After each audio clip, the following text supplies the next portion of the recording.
So thank you for choosing to spend a lovely day and a lovely evening while it's still light out here in this library with us. It's wonderful to see you. I can't tell you how thrilled I am to have this event tonight. When I first saw Henry's tweet about this book coming out months ago, I knew he had to have an event about this on stage, and luckily he chose to do one of the 3 events that he's doing, or more events that he's doing for the book right here with us. So I'm very, very excited for this. Tonight's the 3rd event in the Uplift Asian series this year so far, which is a series we created to push back against discrimination in our city and to uplift Asian voices. So quick show of hands, who has been to an Uplift Asian event before? Okay, amazing. And who has never been to this room before? Great, we need to do better marketing. So a couple of housekeeping notes if you've never been here. There is a set of bathrooms right outside of this room to the right. I'm gonna ask you to use the doors in the back to go to the bathroom, the one that person is using right now, because that's less disruptive than this one in the front. Also, remember, we're not in the opera and we're not at the ballet or the Queen Elizabeth Theater, so you can come in and out as many times as you want. Just please use that bathroom in the back. The second housekeeping note is please make sure to silence your cell phones. You don't have to turn them off. In fact, I encourage you to keep them on and take pictures and video and Instagram or TikTok or whatever you use. Tell people you're at a very cool library event, please tag us. Just make sure your phone's not making a lot of noise because it's very disruptive for everyone. And so now, it's my pleasure to introduce the speakers for tonight.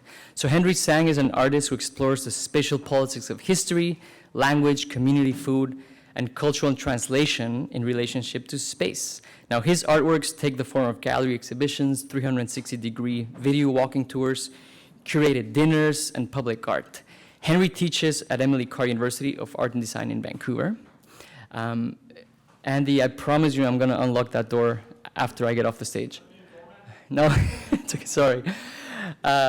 Melody Ma is a community organizer and a neighborhood advocate for Vancouver's Chinatown. She led a campaign called Save Chinatown YVR that helped defeat a controversial development project at 105 Kiefer. And she coordinated the Chinatown Summer Event Series as a way for the community to reclaim space. Now, Melody is a member of VPL's Board of Trustees as well. And then Karine is a public school educator and organizer and a union activist. Now she's a K-12 educator in the public school system and an executive member of the Anti-Oppression Educators Collective and the Vancouver Union of Elementary School Teachers and Adult Educators. And she is also a core member of the Asian Canadian Labour Alliance of BC. So what we're gonna do tonight, thank you all for being here. What a wonderful lineup. Henry's gonna start us off with a presentation here quickly, and then he's gonna bring the others on stage. They're going to do presentations, then have a conversation, and then we're going to open it up to questions from all of you. So start thinking about your very smart questions. And I'm going to stress the word question. Please don't lecture us. We want to hear wonderful questions, not lectures. So let's kick it away. Henry, come on over.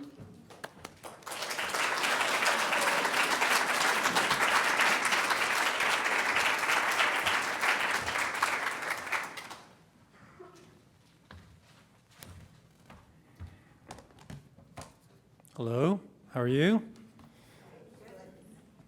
Thank you, Jorge. And thank you, Vancouver Public Library, for this opportunity to talk about this book that's pretty hot off the press, at least quite warm still. Tomorrow is the official release day in the United States. For Canada, it was April 8th, I think? Yeah, a month apart. So my name is Henry Tsang. I live here in East Vancouver, unceded traditional territories of the Squamish, the Musqueam, and the Tsleil-Waututh peoples. In Hastings Sunrise, I refuse to call it East Village because we are not part of Manhattan. And I'm also not part of the BIA, which is, the whole branding thing for calling it East Village. We're going to be talking a little bit, or I'm going to be talking a little bit about the making of this book and how it came to be. And then we're going to, as Jorge mentioned, we're going to hear from 2 of the contributors from the book, and then we'll have a little conversation. And then we'll include you in it as well, okay? So the book is called White Riot, 1907 Anti-Asian Riots in Vancouver. And just in case you brought some credit card or other, they're available for sale over there from Marianne from Book Warehouse. Thank you very much for bringing some copies. I understand they're a little bit hard to get. The distribution's been difficult coming from Toronto, and that's why the library itself doesn't have their 22 copies yet, and other libraries around Lower Mainland. White Riot, the book, comes out of a 360 video walking tour that was released back in 2019. And that, is it? Oh, that's not supposed to happen like that. I was killing time for the technology to kick in. And maybe I killed too much time. Was there an image on there? Oh, okay. That's like a garage door. Sounds like my garage door. Okay, I'll make this bigger, so hopefully it won't go away. So this is the cover of the book, same as over there in that corner. And so 360 Riot Walk, which I'll talk about very shortly, was first launched at the Dr. Sun Yat-sen Classical Chinese Garden in July. They were the initial sponsor partners for that project. And then we presented public guided tours. We had 6 in 2019, and it started off at Powell Street Festival, which, if you don't know, happens in the BC day-long weekend in late July, early August. And they eventually became the stewards of the public walking tours, which also have now developed into a virtual component as well, so that school groups and larger groups and people from far away can also participate, but you don't need to physically be in the downtown east side. And other partners included the Vancouver Japanese Language School and the Chinese Canadian Historical Society of British Columbia, the Carnegie Community Center, and Project 1907. I'm going to put this over here. There. Then it was funded by the City of Vancouver Neighborhood Matching Fund, Social Sciences and Humanities Research Council, Explore Grants through Emily Carr University, where I work, and Creative BC and the BC Arts Council. So I'm going to bring up on my little iPad here, I guess it's not too little, the 360 Riot Walk project, which if you went down to Gastown, which is the first stop of 13 stops, and you pulled out your mobile device like a phone, then you would be able to see, and type in 360riotwalk.ca, you'll see, well, this is the splash page, but it keeps changing. Can you all see it? Yeah. Anyways, hit launch the tour, and come on, hit launch the tour harder than me. Why is this not working? Oh, weird. Oh, you know what? Why isn't this working? I downloaded the app on here, but it's... Oh, wow. Okay, sorry, technical difficulties. Well, anyways, I want to describe it. This is really embarrassing considering like it's supposed to be tech and all that stuff. But you can look it up on your phone. Just make sure you press the little green button on the bottom, because once you do that, the image moves with your body. So if you start to shake, the picture will shake. You line up the image with what's in front of you. You tap the green button, then you press play. The audio will start, and then as you move around, the picture will move around with you. I promise, it will work. Just not on this thing today.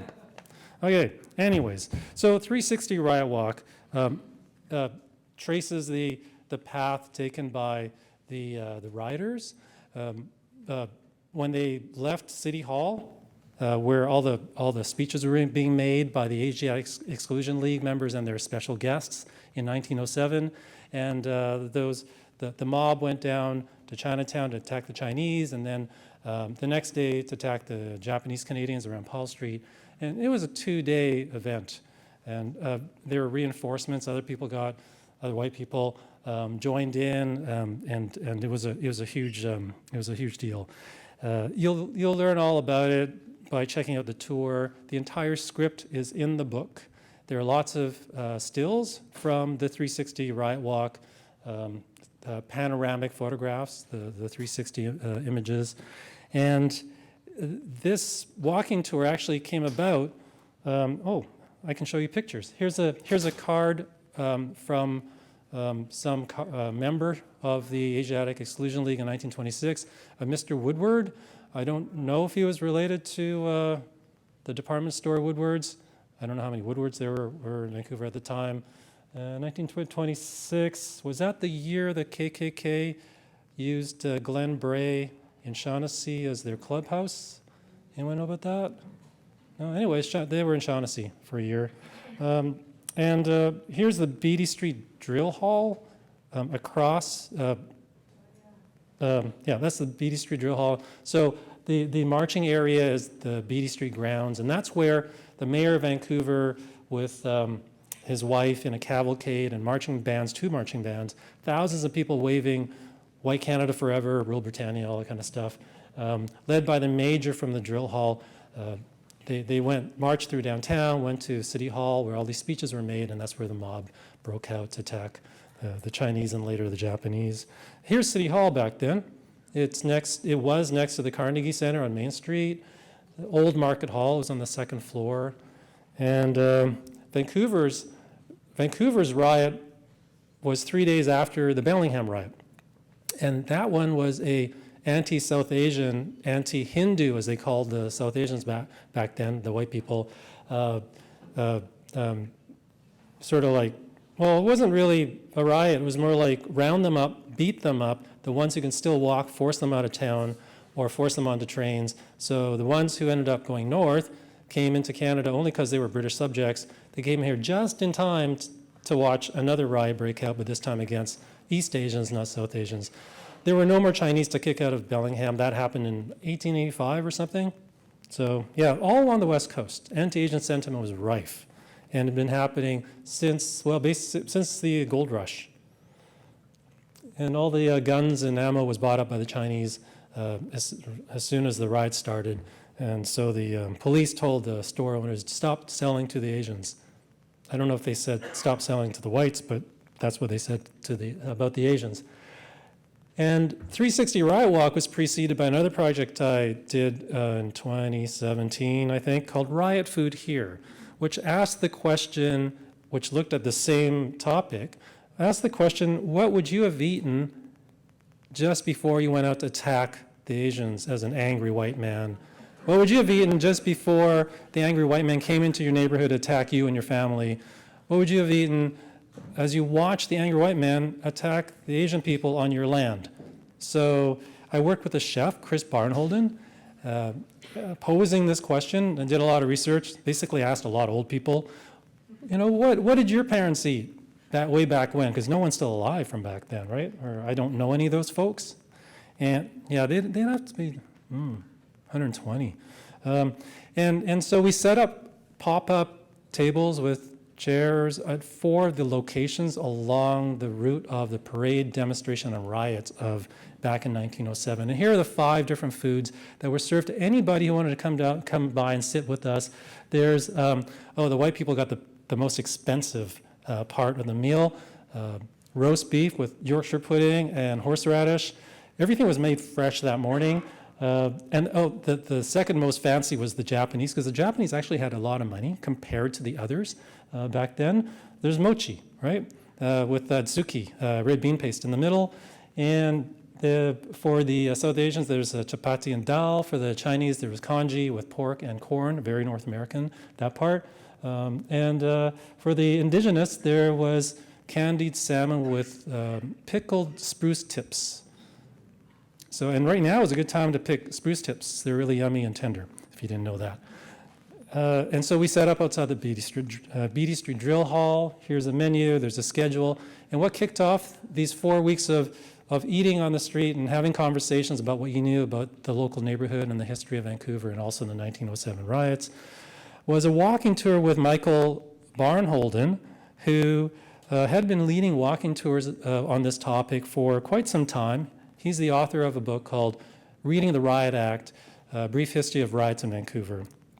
And Here's Michael in the red outside the Japanese language school on Alexander Street. And while we were going on this tour, which I'd been on before, and I'd videotaped it for Michael and so forth, I was thinking, oh, wouldn't it be great if we could just do a self-guided tour without needing to wait for Michael to have another one? Wouldn't it be great if it was an immersive, interactive 360 video? I just came up with my first ever 360 video idea, which I've been wanting to come up with for a while, but I didn't have a reason for it. So now I had a reason for it. So from Riot Food here, here's Adiba Muzaffar working the camera. This is a small 360 camera, the round bowling ball looking thing. And we took all these photographs around the neighborhood. And it's been really interesting to see how much the neighborhood has changed in a very short amount of time. We'll see some of these images. So this is the first thing you'll see if you get your mobile device to work, unlike me. You tap on one of the 4 languages. If you can read that language, you can probably understand it. There's English, there's Japanese, there's Cantonese, not Mandarin, there's Punjabi. And those are 4 of the languages that were spoken in the neighborhood in 1907.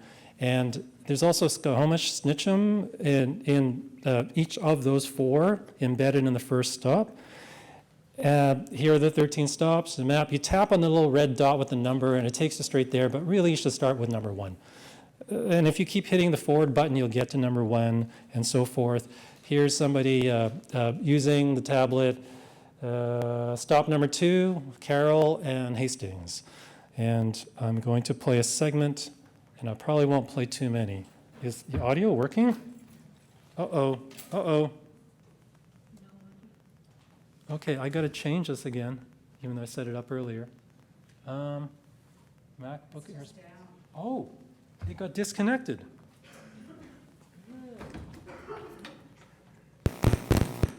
Okay, that seemed to do something. Okay, let's make sure.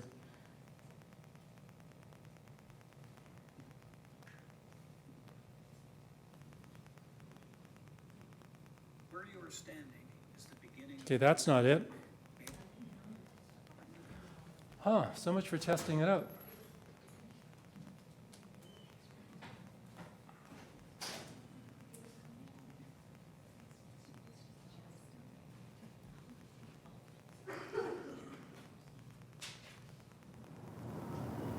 Where you are standing is the beginning of Vancouver, Maple Tree Square.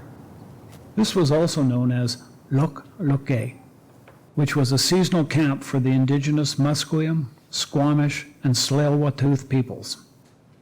Vancouver's first election took place in 1886. 2 months later, the Great Vancouver Fire burned down almost every wooden structure in the new city. The recently elected city council used this as an opportunity to pass bylaws that restricted anyone who was Chinese from rebuilding.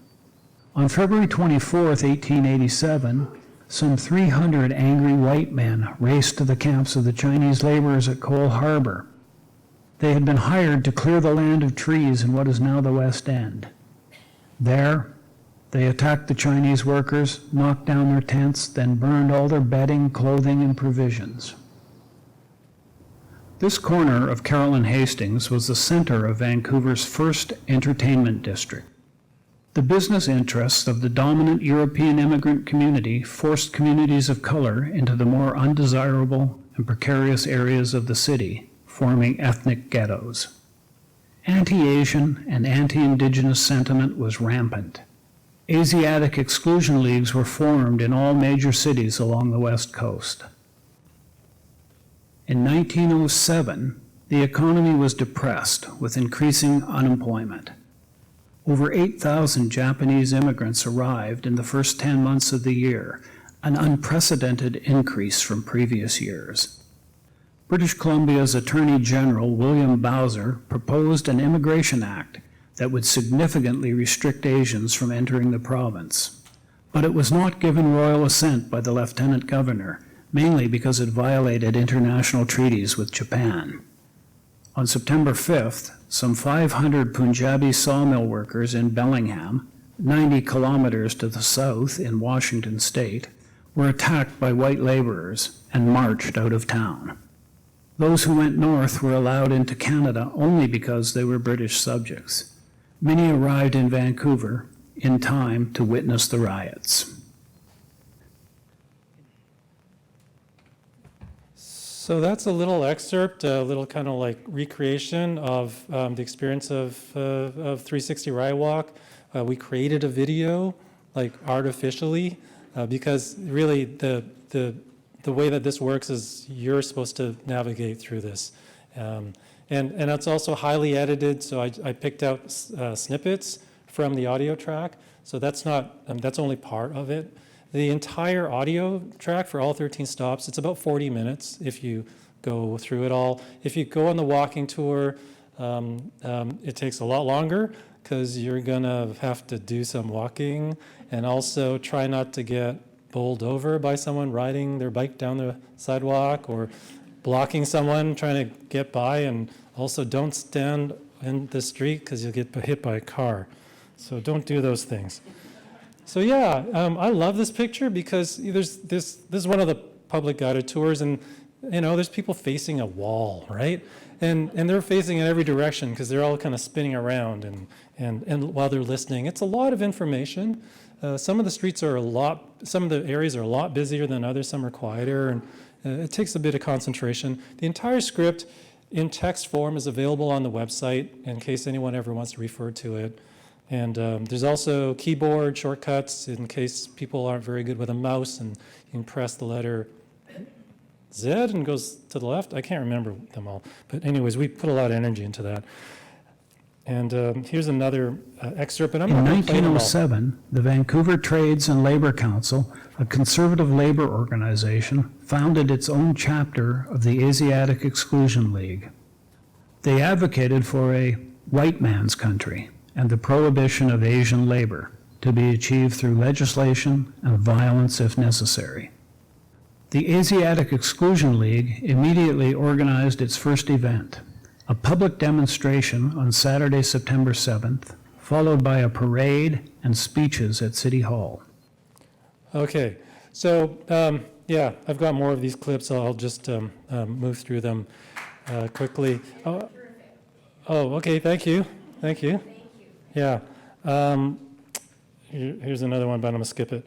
So there's going to be more public guided tours this summer. We've had them every single year, including during COVID.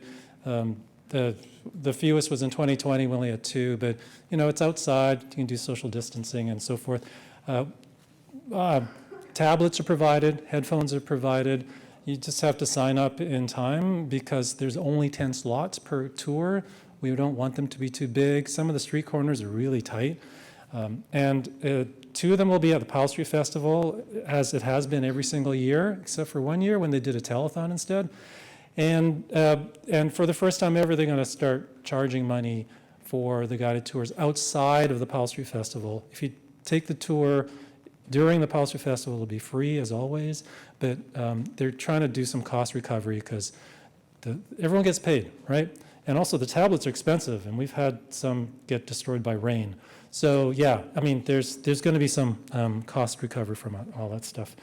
And here's some stills from the 360 Riot Walk. That's from Shanghai Alley. This is Powell Street, right across from Oppenheimer Park. And that's Powell Street 100 block, I think.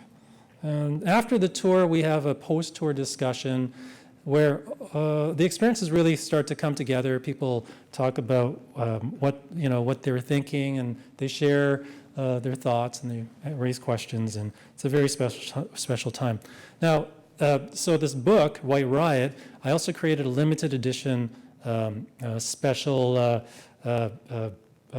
art object. So it contains the book itself in a fancy cover box, and it also has all 13 panoramic photographs in them that fold out, and they're about 38 inches wide, so they're pretty big. And so this is the full kind of document of 360 Riot Walk in the form of this book. So you can see all the little fold-out inserts in there, and it folds out like that. So there's one for sale here. I have more if anyone's interested. It's a limited edition of 50, and they're all signed. So here are some of the panoramic photographs. And you can see all the distortion that happens. That's the way the camera sees the world. And then whatever software we used, I think back then we actually could use Photoshop, but since then they've taken away the 360 function. Go figure. To make it look like how we see things with our eyeballs in the world. Okay, so other things to announce. Oh yeah, so the making of the book. So the website, once we set up the website for the project, I invited a few people to write some essays to help contextualize, the topic, right? And about the neighborhoods and what issues are at stake for us today. And then I thought, okay, wouldn't it be great if we didn't have to depend on the internet not changing their operating systems all the time? Because I had problems with Apple. Apple keeps changing things, and all of a sudden, first functionality just goes away. Like, for instance, the ability for the gyroscope to be activated so that the image moves with your body. They took that away from us. Then we had to wait for the software for making this thing to catch up and then re-release it and all that stuff. So I was going, oh my God, how long is this project going to last before it becomes obsolete, which is typical of anything on the internet, anything technologically based. And so I thought, well, wouldn't it be great if there was a book? Because a book doesn't need a new operating system to screw it up. You can drop it in your bath, but that's about it. So, I asked Arsenal Pulp Press, which I thought was the most appropriate and the best fit for this kind of project, given their history of supporting marginalized voices, also working with artists, and just kind of like being overall cool and activist and also caring about art, and literature and culture and being engaged. They said yes, and I was really happy, and I got to build out this kind of expansion and contextualization of what it means to be in Vancouver and reflecting on this topic and what it means to be alive today here.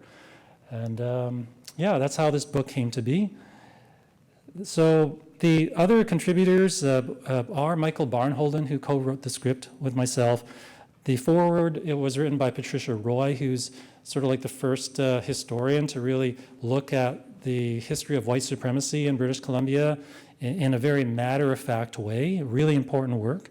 The Asian Canadian Labor Alliance, of whom Karine Ng, who's going to come up to speak soon, is part of.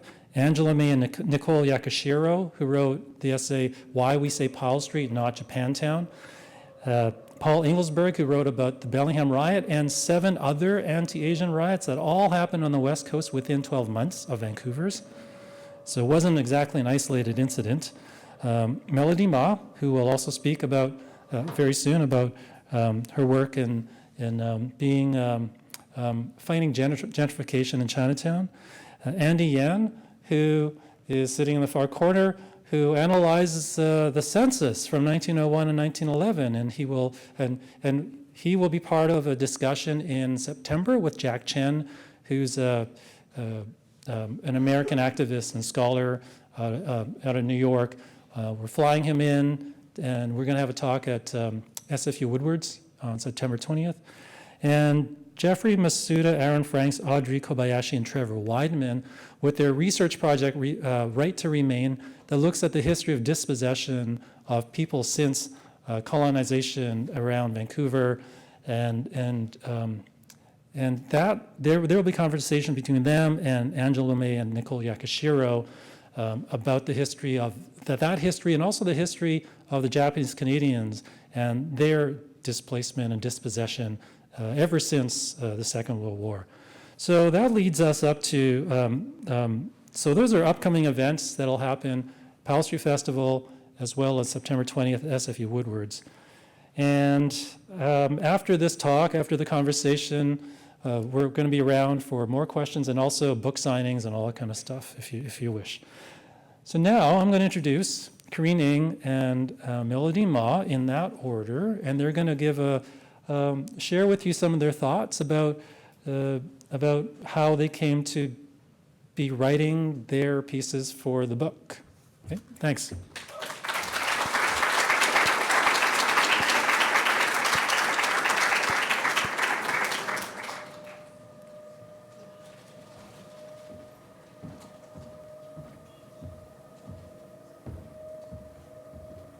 You did that. I was hoping you would.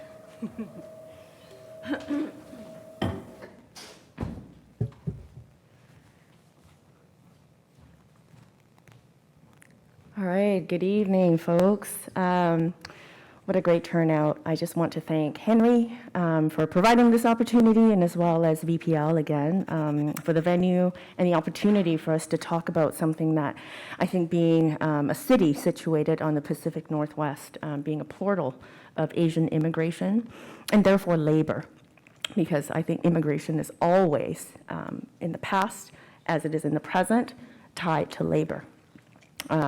So I'm going to start by way of kind of talk just a little bit about myself. It's not to center myself, but I do believe that, you know, any work that we all do, any kind of social and political work, it's important to position ourselves, and this is the instruction that has been given to me by the indigenous peoples of this land, is to always introduce yourself and tell people who you are, where you come from. So my name is Karine. I'm given the name Ngotwing at birth. It's a Cantonese name. I came from Hong Kong, which was a British colony. And so I've lived my entire life under the empire. So I am here really speaking in the introduction. Henry has already said in the bio that I'm part of the Asian Canadian Labour Alliance. So we have two chapters, one in BC and one in Ontario. And just to connect who I am and how I came into this work, ACLA has existed for actually much longer. We actually relaunched the BC chapter in 2020, in November of 2020. And that timing was not random. In 2020, we saw the death of George Floyd, the bodies that were uncovered from the Tecumloops residential school. It was also the first year of the pandemic. And so it was really a moment in time when a few kind of labor activists came together and of Asian heritage, and feeling that, okay, it is really time that we should come together and do something. And since the British Columbia's chapter had been dormant for several years, we thought, you know, maybe this is time to reactivate it. So really, it was just three of us at the beginning, and it was all just done through Zoom. We weren't able to see each other, so it was really like this affinity and community that we built, kind of ironically, during the pandemic when we couldn't convene in person. So this is ACLA, and a little bit of history about ACLA. So at the very beginning, when it was formed 20 years ago, it was actually inspired by APALA, which is the Asian Pacific American Labor Alliance in the States. Some Canadian labor activists of Asian heritage went to a conference in the States, and they felt really energized and felt, well, you know, we should do something like this in Canada. So they came back and set this up. And so there were folks in Ontario and folks in BC, and that's how it happened 23 years ago now, I should say. And so we just relaunched the British Columbia's chapter just 3 years ago. We have been really busy since launching. We did a online event in November, and that was our first one. And as you can see here, you can't see the bottom two pictures. We were really intentional in who we invited. We really wanted to highlight those who have been active and organizing on the ground, and we really wanted everything to be intergenerational. One of the core principles, even our current core members, is really made up of folks of different ages who have been, they're folks who have been doing this for decades. And there are those of us who've been doing this only for a few years, for example. So, and at the time, as you know, I just want to point at Nîmes Calvez. Some of you may have remembered the long strike that the hotel workers, members who are of the Unite Here 40, were involved in, and they were locked out of their jobs and they were striking. And I would say that that membership is over 90% racialized women, Black, Indigenous, and people of color. And we really want to highlight the kind of activism and fight that has been led, really, even on these lands, on Turtle Island, by non-white and mostly women. And to this day, it remains the same. And I mean, what comes to my mind immediately is, of course, the Wet'suwet'en matriarchs who have been holding down the site, the Unistoten Camp, for example. So, I mean, we really want to highlight that history. And that history that is contained in White Riot is precisely the kind of information that we need. I think a lot of times that history has been invisibilized and erased. And without knowing our history, it's really hard to chart our trajectory into the future. Another event that we did was, again, this was in 2020, kind of late spring, was there was a Stop Asian Hate campaign. I'm sure many of you saw that on social media, and it was kind of sweeping North America. I mean, maybe we can talk about it later on during the dialogue.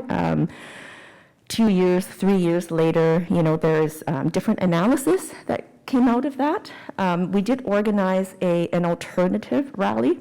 There was a rally that was held in downtown Vancouver, but we had a critique of that. And so we organized another one on Main and Terminal. And maybe we'll have an opportunity to talk about abolitionism and, you know, solidarity with other struggles. And of course, you know, whenever we talk about this kind of ethnicity-based or centric struggle, a lot of times, you know, geopolitics come into play. And that was part of our critique at the time, and that's why we hosted a separate one. And as you can see, this is very intergenerational. We've got children in our midst as well. So more pictures from that. And later on in that spring, around the same time that year, we decided that, you know, in celebration of Asian Heritage Month in May, we wanted to, since we had, you know, sort of like these, you know, protests and, you know, like our first event was about, you know, Asians still fighting, we decided, okay, let's do something more celebratory, but still continue that theme, that thread of resistance. And so actually Henry was invited to be part of this event, and so he actually showcased Riot Walk 360 with us that evening. That evening we had also many other Asian artists. So an example was an artist who was, her name escapes my mind, but she's amazing. She does like tanning of salmon skins. So she's Chinese Canadian, and she learned this art of tanning, of curing salmon skins in turning and making them into like materials to make belts and wallets and things like that. And she, you know, learned that again from the first peoples of this land. We also had like videos, we had demos, we had music, and it was a very successful event. And we were strategic in doing this as well. All the events that we do, we would send out an Eventbrite link so that, you know, we can have participants' contact information, because, you know, that's that is at the root of what we do, is that we really want to organize and build community that way, and so we can follow up and have them on our mailing list. And then another event later on in the year, we have 3 speakers.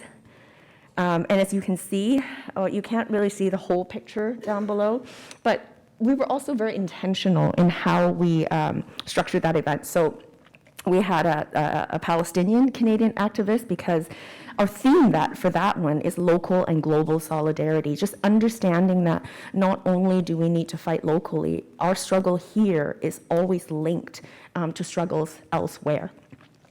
And this is Julie Diesta. She's part of the Vancouver Committee of Domestic Workers and Caregivers. She's been at this fight for decades. And Ria Aurora, she's currently the BC Fed, I believe, Equity and Inclusion Officer. So we were really, at every turn, trying to make it as diverse, intergenerational as possible. Here is a panel that we held during the year that Unite Here was striking. In the middle and on the right are Unite Here 40 members. They were walking the picket line every single day that year. And so we hosted an event and made sure that they were included and that their voice could be heard to the larger public. That was my 10-minute alarm, so I will not take up too much time. This is actually just, the following year in 2022, we were really busy. We did a lot of events. It ranges from writing articles for magazines, as well as attending rallies, actually supporting people on the ground. We had another panel, SFU. SFU was really generous. We were able to get a community engagement grant that allowed us to host some events within a 6-month period. Part of that, we also had a film screening as well. And we did workshops. So some Know Your Rights workshops. There's lots of newcomer, young, and sort of marginalized workers out there who may not even know what their workers' rights are. And there are workers who are unionized members, and they are not informed. And so it was really open to everybody, but we were definitely targeting the more marginalized workers. So this is the film screening that I talked about. And this is really the last slide that I would end on. Just to show you, that's our core, more or less. We try to have 2 yearly, bi-yearly, I should say, retreats where we sit and vision and plan what we want to do for the following year. So I'm going to end there. My time is up. So I hope to, hear your questions and comments later on as well after our dialogue. Thank you. And so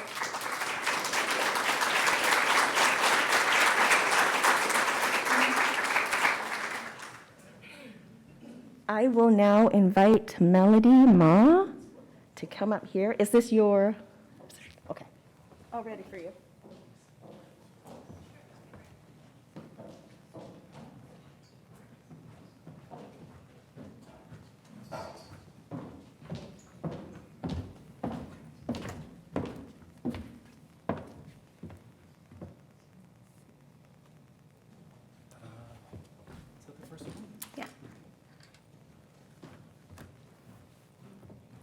Hi, everybody. Thank you so much for being here today. I remember when I first heard about Henry's book, and he was looking for someone to contribute an article about Chinatown. And I was like, oh, I can write. I have time. I just, finished some big activism around Chinatown. I did not expect several years later to be standing here today talking about my essay, as well as being published in a book. So this is me when I was a kid at the Lunar New Year Festival. When I was a kid, I was dancing at the Lunar New Year Parade every year, and it wasn't until I was an adult that I actually saw the Lunar New Year Parade from the other side. I went to Strathcona School, I went to Chinese school across the street, and I danced every weekend. But despite going to school in Chinatown and being taught by Japanese teachers who were interned at the internment camps, we actually never learned any of the history, never learned any of the history that is in Henry's book, never learned any of the history of Chinatown. or about Japanese Canadian. Nothing. And in fact, it's through my activism, being involved in Chinatown and through participating in Henry's book, did I learn about the Anti-Asian Riots. And I also learned that, the Anti-Asian Riots didn't just stop in Vancouver. It was in Tacoma, Wyoming, San Francisco. And when I traveled to Mexico, this is Barrio Chino, they have a very cute Chinatown there, delicious sweet buns. I think we should actually get them here. That's blue because it's blueberry, and inside there's red bean filling. But despite it being an active, bustling Chinatown, what was fascinating was I observed there were no Chinese people there, or very few.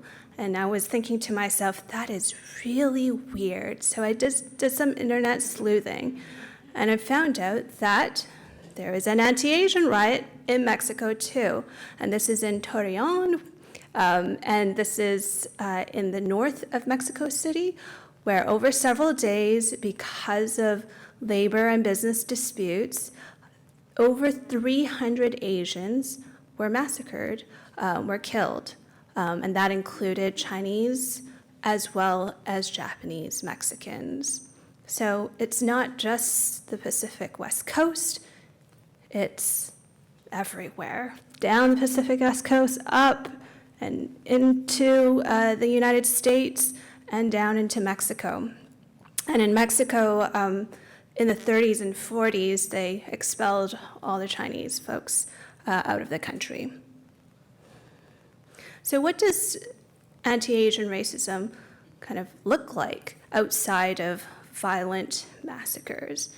It could also be turned into a problem of safety. This looks delicious. When I look at this, I could already smell the Chinese barbecue. But the reason why we still have Chinese barbecue today was because these people fought for it in 1975. So health inspectors actually temporarily closed down several Chinese barbecue meat shops in Vancouver because it wasn't hitting, like they weren't following a bylaw where barbecue meats has to be stored within a certain temperature. And there were accusations that this was unsanitary and there are pathogens. So barbecue meat folk, shop owners, Chinatown folks banded together and said, we need to save Chinatown, we need to support Chinese barbecue meats. And they went all the way up to the federal government because this was an attack on Chinese barbecue meats across Canada. And they got this defeated. And this is why we have barbecue meats today. Well, how does it show up after barbecue meats and safety? Another way of anti-Asian racism is packaged through something called renewal or urban renewal. There was a time when planners thought the best way to plan a city is to plan it around cars.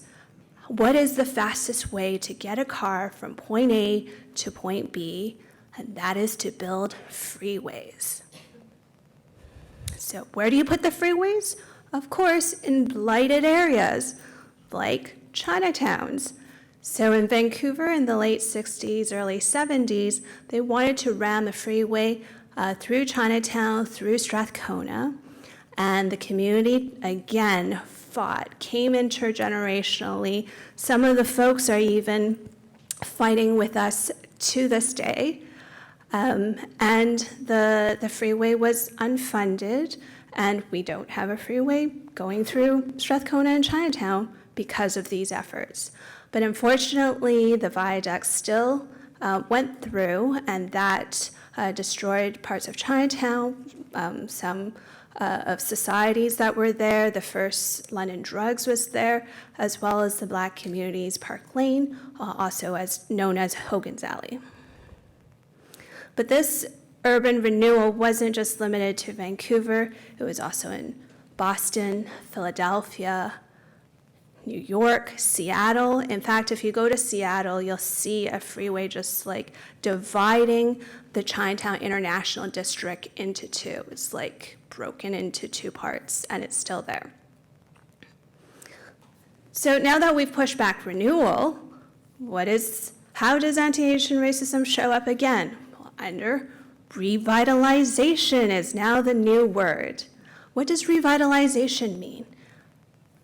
Well, if you have an area that needs more people to go, how do you solve that? Well, one way is to actually have more condos, because if you build bigger, denser, taller buildings, you'll have more body heat, and more body heat means more activity, means revitalization, right? Seems logical until you see something like this. So this is a product of revitalization in Chinatown. This is a beautiful mural on the over 100-year-old society building of the Lees, and now it's replaced by this hunkin' gold building of micro suites where it's advertised where you can live lightly, and before there used to be a very expensive juice bar at the bottom. This is revitalization. 105 Kiefer. This is how, when I really got involved in Chinatown and took over the Save Chinatown YVR campaign, which is a digital campaign. And it was really to push back this Yaletown-looking condo that a developer, Beatty, wanted to build right next to the Chinatown Memorial Plaza for the Chinese Canadian veterans, as well as the railway workers. And this would have been the precedent that was set for further gentrification and economic displacement of one of the lowest income neighborhoods. But again, an intergenerational groups, individuals came together to say, no, we don't want this building, and we got it defeated 5 times. But remember this, okay? Just remember this. When developers advertise their new projects, they usually say, well, they'll be great. You'll have culturally appropriate grocery stores and food like Kamwa Dim Sum and Sunfresh bakeries, but instead, what you actually get is this. This is Delina. It's on one of the Main Street buildings by Bosa, and it's also, I think, owned by Bosa too. But you can see the aesthetic, the smells, the people are completely different. Is this revitalization? The Carnegie Community Action Project actually mapped out all of these places called gentrifying retail and zones of exclusion, where yes, it might not have a closed sign, but it's exclusive. It's not welcoming, and it's definitely not welcoming to longtime residents, community members, and low-income folks in the downtown east side and Chinatown. Before I go in there, so there was, in Washington, D.C., the city council there had a great idea. You know what? How do we get these businesses that don't seem to quite fit in and integrate better with the community? We have a great idea. Why don't we get them all to have Chinese signage? So what do you end up with? A Hooters with Chinese signage, a Chipotle with Chinese signage. In fact, I was recently there, and they would have, a gym with Chinese signage, but instead of actually having Chinese signage that is like the name of the gym, it'll just say gym in Chinese or coffee shop in Chinese. So, again, is this really solving the problem? This is, again, Seattle's Chinatown International District. This is the Japanese community's heritage area. And the developer said, let me quote, it's important to note that the International District is not just Chinatown, but in fact a collection of historically significant community. Architecture and placemaking can reinforce the spirit of this place, their sensitivity to the historic preservation of the district. So we are going to build this building called CODA. And CODA actually means, in their local indigenous language, ally or friend. It's almost like they're trolling us now, right? This is a project in Calgary. The developers marketed this as embracing both community and culture. The new development has taken every measure to respect the community, its history, and culture. Truly. The good news is it was defeated, so it's not going to exist. This one is in LA. And the architect said, obviously we know there's some sensitivity, but the project seems to fit in. Like, what type of glasses are they wearing? Because it's not the ones that I'm wearing. This is in Toronto on the corner of St. Andrews and Spadina, this beautiful bright pearl restaurant. And someone said, hey, we need to revitalize this. To this. Looks like revitalization, right? And they kept the lions at the bottom. So now moving on to hate. Karine touched on this a little bit, but during the early parts of COVID, I was at a co-working space, and I overheard a group of people talking about COVID, and one of them said, you know, if it's any of us that will get COVID first, it will be me because I live in Chinatown. And I was like, what year is this? Why am I hearing this? Like, what? And that is a sentiment still. And that is why we have a series like this. And it starts at the top. You have the president calling COVID Kung Flu. You have Chinese seniors being assaulted going to get grocery stores in Chinatown. You have the lions at the Millennium Gate being defaced. You have bullet wounds being graffitied on the heads of our ancestors in a mural in Chinatown. That wasn't a long time ago. But Chinese Canadian, we're a resilient bunch, and that's what my essay is about. I took, after the 105 Kiefer fight, a bunch of us came together and said, we need to reclaim space and reclaim our culture. So we created a series of summer events, like movie night and mahjong nights. There are new businesses and existing businesses that still remain that are culturally appropriate. Youth came together to create grocery delivery program for seniors. Artists and community members cleaned up the lions and, celebrated it. There are new museums and new festivals like the Fire Dragon Festival that is to ward off disease. And really, when I was preparing for this presentation, I really thought that all the fighting would be behind us, and that this summer would be looking forward to new, exciting celebrations of our culture. But unfortunately, I thought I was going to use past tense, but now I have to use present tense, because 105 Kiefer is back again.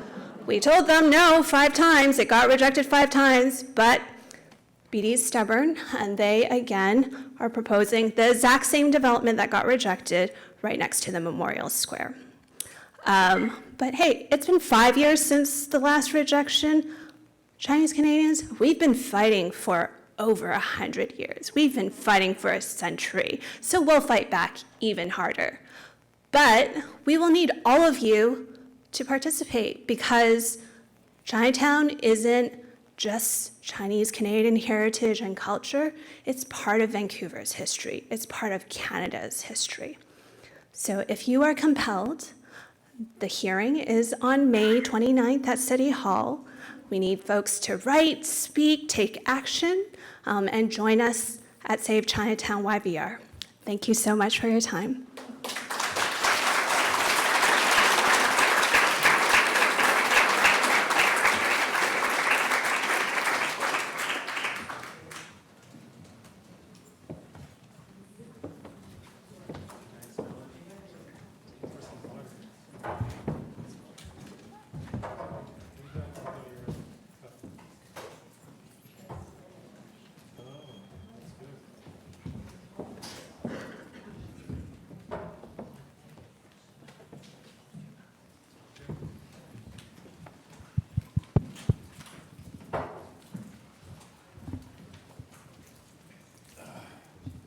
should get strapped in like at the PNE.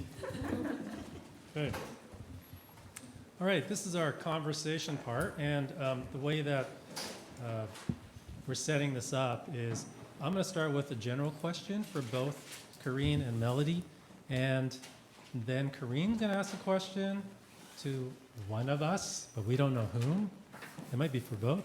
And then Melody's going to ask a question to one of us or both, but we don't know whom.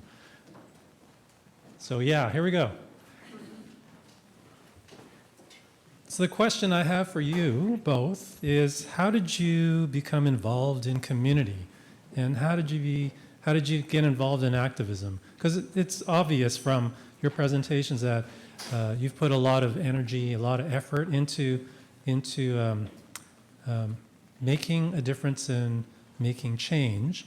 And like there must be a personal story behind this, because it's not like your job description.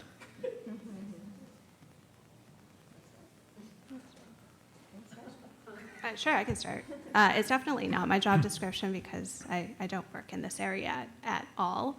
But it's a lot of fun. People ask me, like, do I play games, like board games? I'm like, no, because my activism is my board game. I really got started, nothing to do with Chinatown at all, because I've done activism in all sorts of different areas. But it's actually through arts and culture. I went to a ballet, I looked around, and there was nobody my age, and I said, we need to do something here, that's a problem. So we started a young patrons group for the ballet, and that kind of spread amongst other organizations. And then I eventually joined the Arts and Culture Policy Council at the City of Vancouver and really saw what happened inside. And that really got me involved in a lot of different advocacy, whether it's coding education in BC, or like offering rapid tests to BC citizens.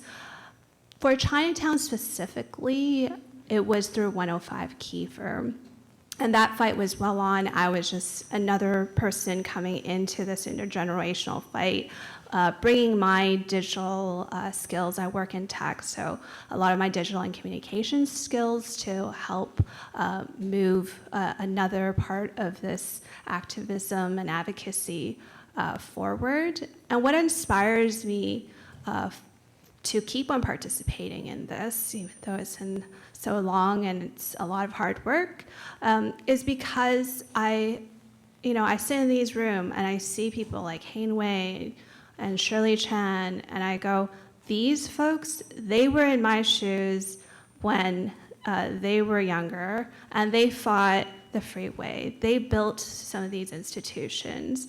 And so that when that little Melody there, she was able to enjoy and live her culture despite never having gone to China until her teens and only been there twice. But she was able to live her culture in Canada because of those people and because those people fought.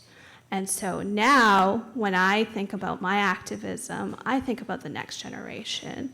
Yes, the current people are important too, but I think, okay, who's the next little Melody who can benefit from having a place where she can live her culture? Because we gotta admit, like, as much as I like going to Richmond, it's just not the same to have the Lunar New Year parade in a mall compared to outside in Chinatown. Thanks.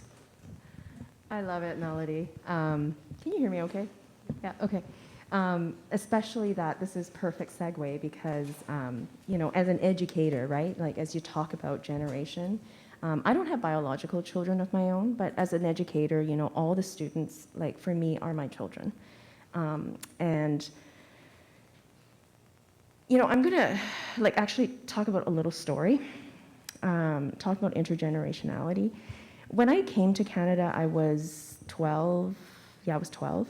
And, as most immigrants, my parents had a really hard time finding work, being recognized, and all of that. So one of the odd jobs that my father got to do was, it was the year of census. I can't remember which year it was exactly. It was in the early 90s.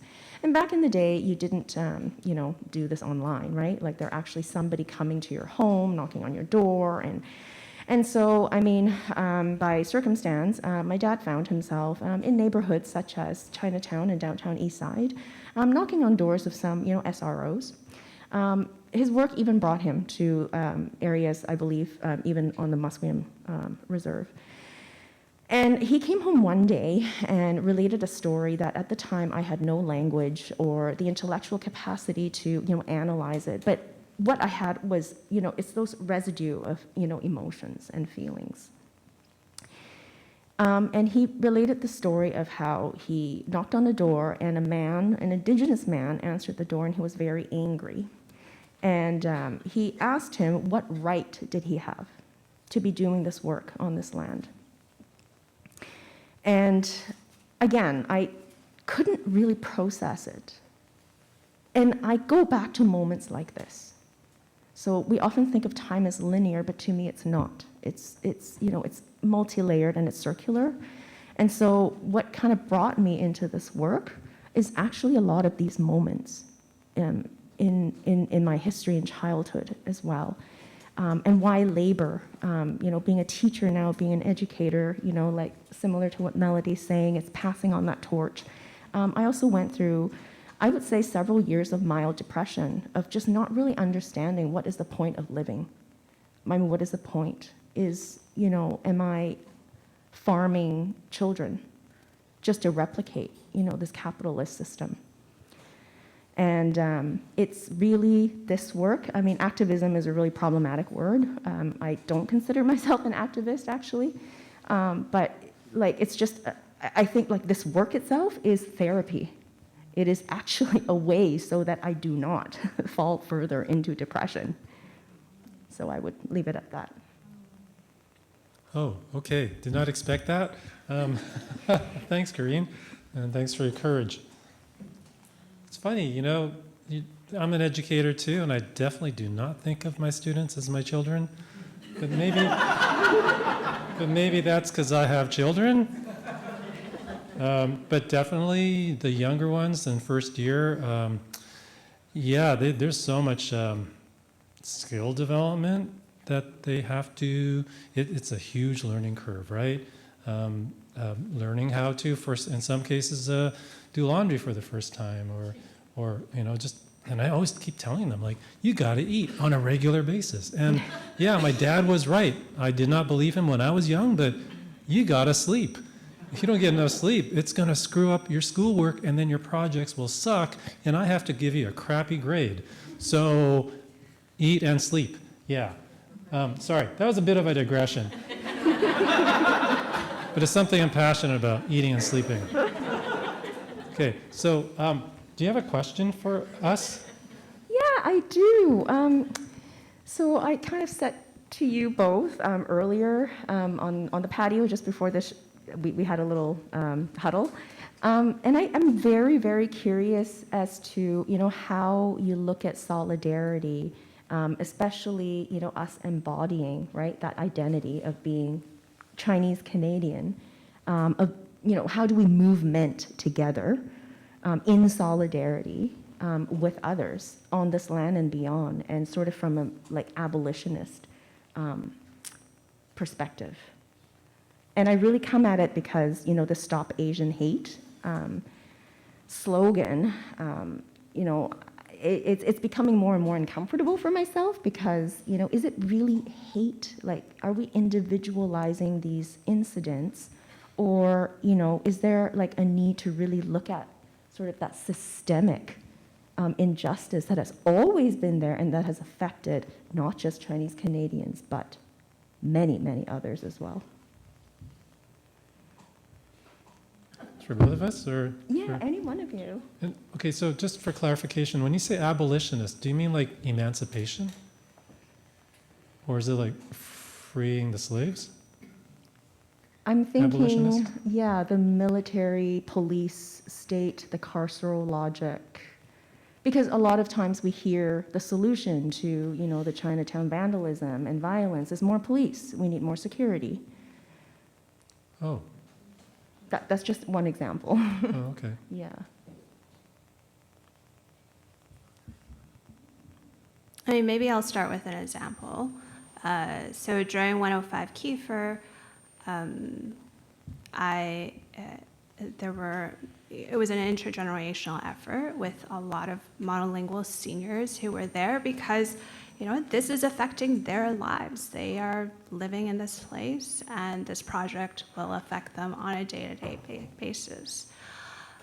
But if you were a monolingual Chinese senior who could only speak Chinese at City Hall, you only got half the time that everybody else could speak.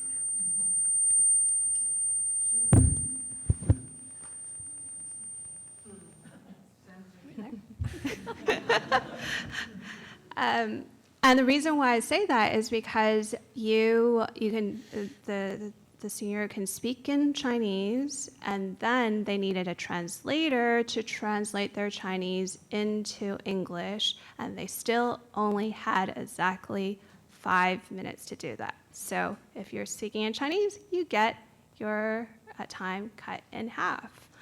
And when we were at a development permit hearing, one of the panel members said to one of the youth who were translating at the same time to the seniors, "You are too loud. Can you quiet down?" Those are examples of systemic racism within our institutions, whether it's affecting Chinese seniors or Chinese people or folks that speak a different language. It's all the same. So when we see an issue like that, we have a responsibility to say, okay, how can we change the system so that when folks who need their words to be translated to English speakers in council in this language that we have to speak in, how do we make sure that we can accommodate that? And now, after many folks pushing the city, translation is, you don't need to bring your own translator. Translators will be provided to you. So that's like one example of addressing systemic racism at the institutional level. Yeah, I think about how there's so much work being done now to increase accessibility. You talked about translator, there's also signers, there's also much more recognition for neurodiverse populations, and also different gendered identities, and the way that we use language, acknowledging and being more open and inclusive. If those attitudes are going to keep on developing and hopefully flourishing, building a more inclusive society, then the idea of like racism, holding on to racism, or the specificities of racism in any particular place, they're always a reflection of the particular history of that dominant culture, right? Because, the racism here around, this part of the West Coast of Northern America is different than let's just pick another spot in the world. There's other racisms there, right? And so, if we're going to be working towards more accessibility, then this idea of racism hopefully will start to fade. I don't see it happening anytime soon because people are still getting taught these attitudes, right? I mean, kids don't start off this way. They don't learn the specific racisms or the specific biases that are particular to another place. They don't know it because their parents don't know it, and it's not part of that society. But if that society promotes a certain kind of intolerance or hatred, going back to the word hate, or just, stereotypes or presumptions or whatever attitudes, the kids get it, right? And the kids grow up with it. And if you're one of the kids who are getting the negative stuff at you, you also embody that. And you do experience the fear because you're vulnerable. You're vulnerable in certain situations. Because when someone from the dominant culture starts getting angry, it can turn ugly fast and it can turn into violence. And if that violence actually happens, that person who inflicted the violence historically gets away with it, is protected by that system. There are so many examples of this. So if we're going to be working towards a more accessible and inclusive society, hopefully we can leave some of the stuff behind, but it does take work, right? Because it's unfortunately, so much of what's considered normal today, is actually kind of really progressive compared to before.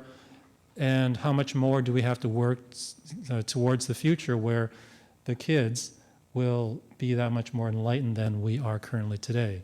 Because there's still a lot of stuff that's happening today that could well be illegal in a very short amount of time because of just how unjust, unfair, and inhuman it really is.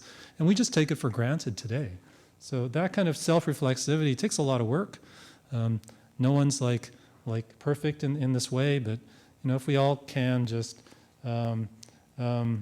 look around, look at ourselves as well, and see where we're complicit, and do what we can. I also don't like to use the word activist. It's not comfortable. I mean, the only words I like, I guess, to define myself would be like I'm pretty sure I can call myself an artist. I have enough of a track record that I can do that. When I was starting off, I did not feel that way.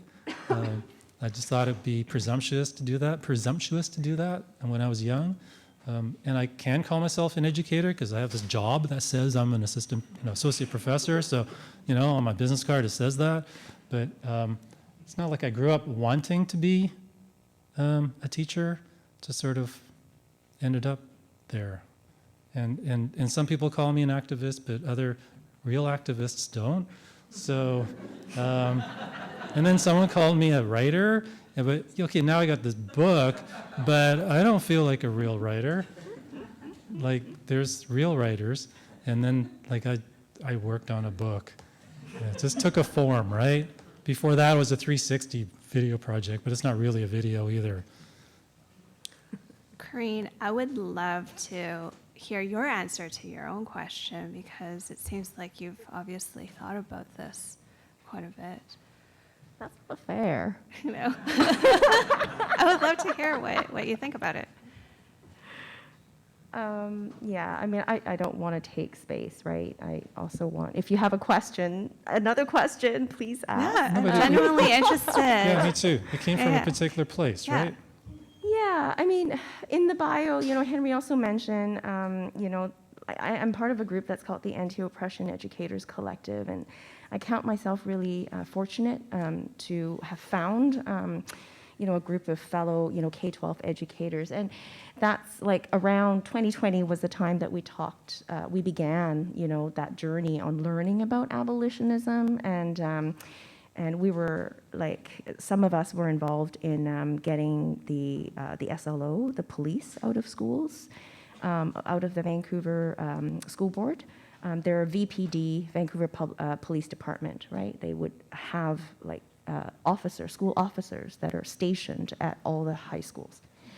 And so that journey really began there, and since I've sort of become more involved in different things in labor and union and all of that, that kind of brought me to a place where just thinking about like how do we not cancel, if we can think of cancel culture as the prison, same thing as how do we not just punish children and students when they're acting out of line.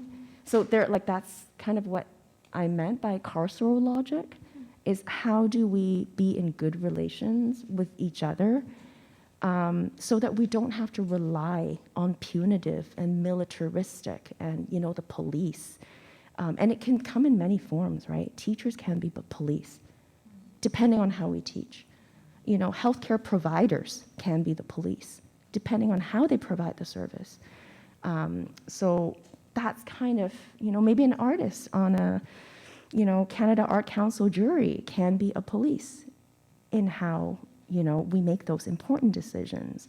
So that's kind of where I'm going with that question, if that makes sense. And so, but that discomfort about, the calls for more reporting to the police, or we need more policing in the Chinatown or in the vicinity, right? Knowing how recently they just did like these street sweeps in downtown East Side. And that is the mandate, and that's what the current city council, which has a majority of a certain political party, and that's what they ran on.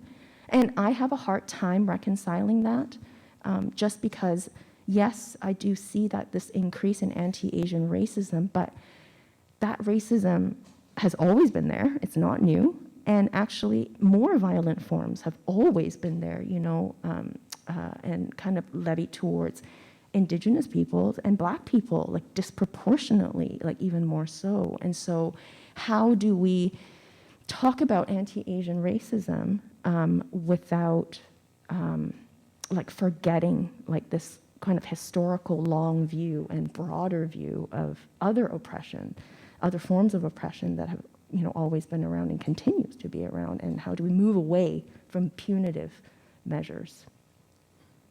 Yeah.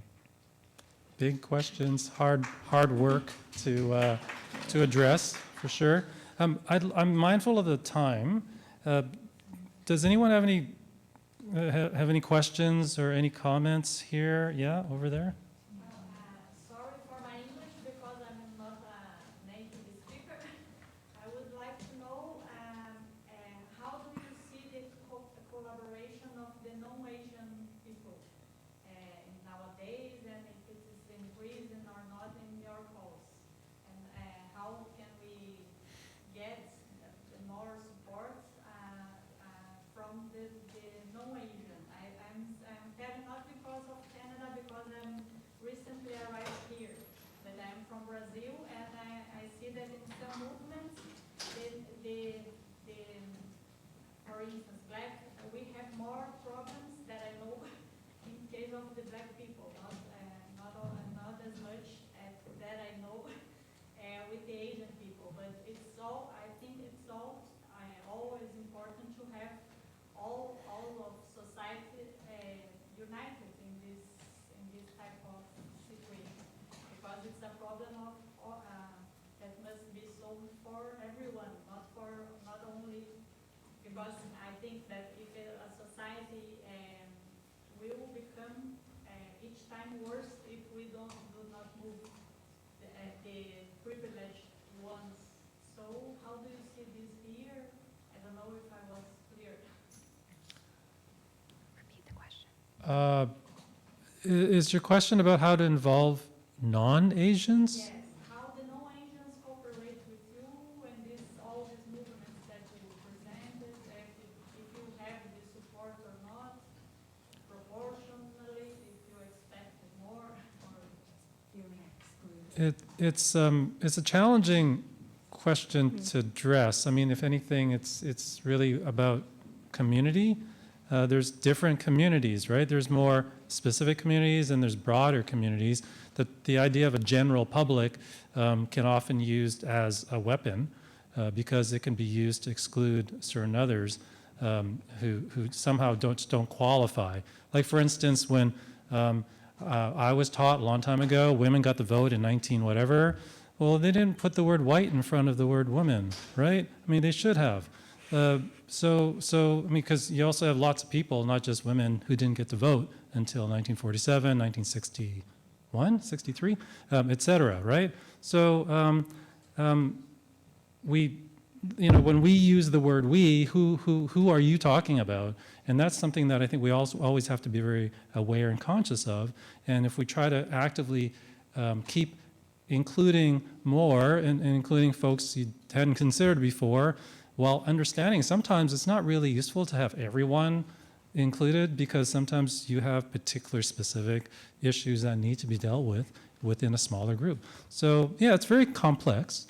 Yeah, you guys can I mean, a very specific action you can take is write and speak against 105 Keeper and join Save Chinatown YVR.org. That's a very tangible action you can take. But outside of that, I think it's solidarity all around, whether it's folks who identify as Asians or folks who don't identify as Asians.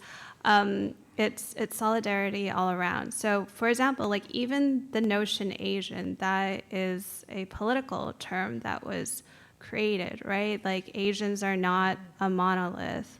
I'm not Korean. I don't really understand the Korean culture or even Japanese.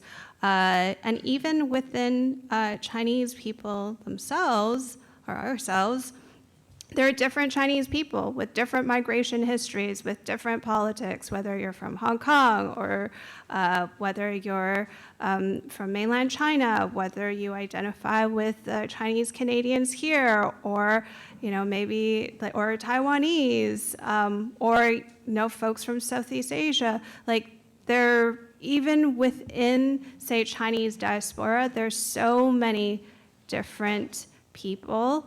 And we oppress each other, or like folks, with what's happening in China and Hong Kong, China and Taiwan. And it's really even standing in solidarity amongst each other. And for example, one thing I'm really concerned about is like the treatment of Uyghurs and Muslims in China. And there's a role and duty for Chinese Canadians, with all of our freedoms and freedom of speech, to be like standing up and talking about that. So it's solidarity, whether it's participating in anti-105 activism, or Chinese people standing in solidarity with other people who are oppressed around the world. Do you want to give a stab at it? I think we are done. Yeah, We're we're getting done? the Okay. signal. Okay. Yeah, staff have to go home. Thank you. Thank you so much.